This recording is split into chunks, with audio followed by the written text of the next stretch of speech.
প্রতিদিন সারা দেশ থেকে ঢাকায় আসার পথে শত শত মুরগি মারা যায়।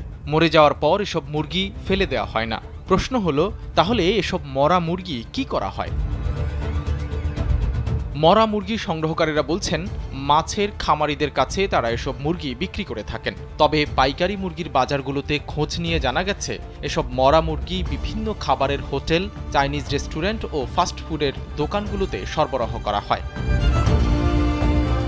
সাধারণত মুরগির আড়তগুলোর সামনে একটি নির্দিষ্ট প্লাস্টিকের ড্রাম থাকে। মরা মুরগিগুলো সেখানে ফেলা হয়। এরপর ময়লার ট্রলি তা নিয়ে ডাস্টবিনের পাশে রাখে।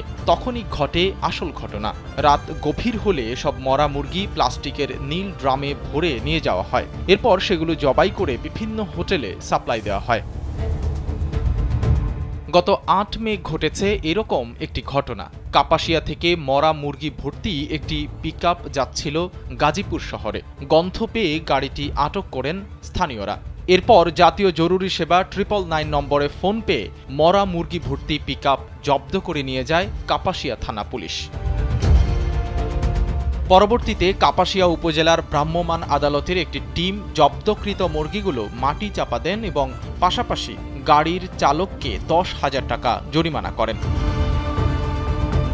ওই পিকআপ চালক জানান, গত কয়েকদিন ধরে কাপাসিয়া থেকে মরা মুরগি নিয়ে তিনি বোট বাজারে পৌঁছে দিতেন।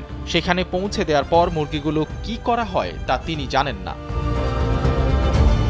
চাঞ্চল্যকর এই ঘটনার পর 9 মে অভিযানে নামে কাপাসিয়া উপজেলা প্রশাসন। বিকেলে মরা মুরগি বিক্রির দায়ে উপজেলার রানীগঞ্জ বাজারে এক ব্যবসায়ীকে 7 দিনের বিনাশ্রম জেল এবং 10,000 টাকা জরিমানা করা হয়। একই সঙ্গে 80 কেজি মরা মুরগির মাংস জব্দ করা হয়। জানা গেছে, নগরীর বিভিন্ন মুরগির মার্কেটে কতিপয় কর্মচারীর সহযোগিতায় এক শ্রেণীর প্রতারক এসব মরা মুরগি সংগ্রহ করে ব্যবসা করছেন। দেশে মাছ মাংস সহ ভোজ্য দ্রব্যের দাম বৃদ্ধির সুযোগে এক শ্রেণীর অসাধু মানুষ এসব খাবার অযোগ্য মরা মুরগির ব্যবসায় নিয়োজিত রয়েছেন। পুষ্টি বিশেষজ্ঞরা জানিয়েছেন, এসব মরা মুরগির মাংস খেলে মানুষের পেটের অসুখ সহ নানা ধরনের দুরারোগ্য রোগ হতে পারে।